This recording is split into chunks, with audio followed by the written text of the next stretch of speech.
সৌরভ গঙ্গোপাধ্যায়ের মতোই আজকাল চর্চায় থাকেন তাঁর মেয়ে সানা গঙ্গোপাধ্যায়। বর্তমানে লন্ডনে থাকেন সানা। উচ্চশিক্ষার পর সেখানে এক মাল্টিন্যাশনাল কোম্পানিতে মোটা টাকায় চাকরি করছেন সৌরভ কন্যা। বাবা হয়ে মেয়েকে নিজের থেকে দূরে রাখা নিয়ে প্রথমবার মুখ খুললেন বাংলার মহারাজ। স্পষ্ট করলেন মোটেও মোটা মাইনের জন্য সানাকে বিদেশে পাঠাননি তিনি, বরং সৌরভের উদ্দেশ্য ছিল যাতে মেয়ের জীবনে আসে নিয়মানুবর্তিতা। সৌরভ আনন্দবাজারকে জানালেন, মেয়ে সানা বাড়িতে থাকলে রাত 1-2টোয় ঘুমতো, সকাল হতো বেলা 1টায়, কিন্তু এখন চাকরি জীবন চলে ঘড়ির কাঁটার উপর ভিত্তি করে। বললেন, উপার্জনের জন্য সানাকে চাকরি করতে পাঠাইনি তো, পাঠিয়েছি নিয়মানুবর্তিতা শেখাবো বলে। চাকরি করা মানেই তো নিয়মানুবর্তিতা। ঊর্ধ্বতন কর্তৃপক্ষ, সহকর্মীদের সঙ্গে মানিয়ে চলা, নির্দিষ্ট সময়ে কাজ শেষ করা, সময়ে ঘুম থেকে ওঠা, ঘুমোতে যাওয়া, ঠিক সময়ে খাওয়া দাওয়া করা, নিজেকে নিজের দায়িত্বে সামলে চলা।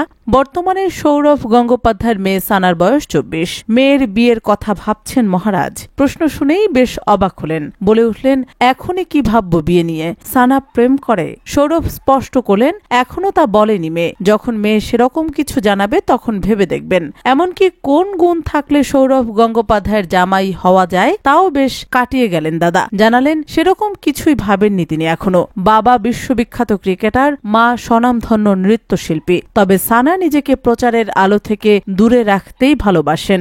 অফিসিয়াল কোনো অ্যাকাউন্ট নেই তার। লন্ডনে নিজের মতো থাকেন, ছুটি ছাটায় কলকাতায় আসেন।